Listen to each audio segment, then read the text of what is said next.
Vijay Sethupathi sir style chicken 65 ಹೇಗೆ ಮಾಡೋಣ ಅಂತ ನೋಡೋಣ ಬನ್ನಿ. ಫಸ್ಟ್ 3/4 kg ಅಷ್ಟು ಚಿಕನ್ ತೊಗೊಂಡಿದ್ದೀನಿ. ಇವಾಗ ಚಿಕನ್ನ ನೀಟಾಗಿ ತೊಳ್ಕೊಂಡು ಅದು ಡ್ರೈ ಆಗಕ್ಕೆ ಇಡೋಣ. ಡ್ರೈ ಆಗಿರುವಂತಹ ಚಿಕನ್ನ ಒಂದು ಬೌಲಿಗೆ ಹಾಕ್ಕೊಂಡು ಇವಾಗ ಮಸಾಲೆ ರೆಡಿ ಮಾಡ್ಕೊಳ್ಳೋಣ.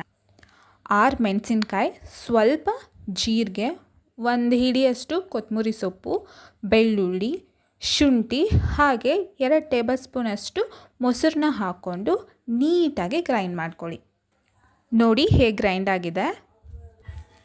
ಇವಾಗ ಚಿಕನ್ಗೆ 1 ಟೇಬಲ್ ಸ್ಪೂನಷ್ಟು ಸಾಲ್ಟು, ಸ್ವಲ್ಪ ಅರಿಶಿನ ಪುಡಿ ಹಾಗೆ ರುಬ್ಬಿಟ್ಕೊಂಡಿರುವಂತಹ ಮಸಾಲೆಯನ್ನು ಆ್ಯಡ್ ಮಾಡಿ 3 ಸ್ಪೂನ್ ಆಗುವಷ್ಟು ಕಾರ್ನ್ಫ್ಲೋರ್ ಹಾಗೆ 1 ಮೊಟ್ಟೆಯನ್ನು ಹಾಕಿ ನೀಟಾಗಿ ಕಲಿಸ್ಕೊಳ್ಳಿ.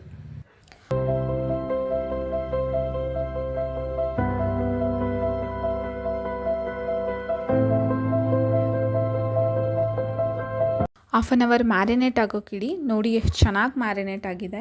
ಇವಾಗ ಕಾದಿರುವಂತಹ ಎಣ್ಣೆಯಲ್ಲಿ ಹಾಕಿ 10 ನಿಮಿಷ ಫ್ರೈ ಮಾಡಿದರೆ ಸಾಕು. 10 ನಿಮಿಷ ಮಾತ್ರ ಫ್ರೈ ಮಾಡಿ, ಜಾಸ್ತಿ ಫ್ರೈ ಮಾಡಿಬಿಟ್ರೆ ಅದು ಜ್ಯೂಸಿಯಾಗಿ ಇರೋದಿಲ್ಲ. ನೋಡಿ ಎಷ್ಟು ಚೆನ್ನಾಗಾಗಿದೆ.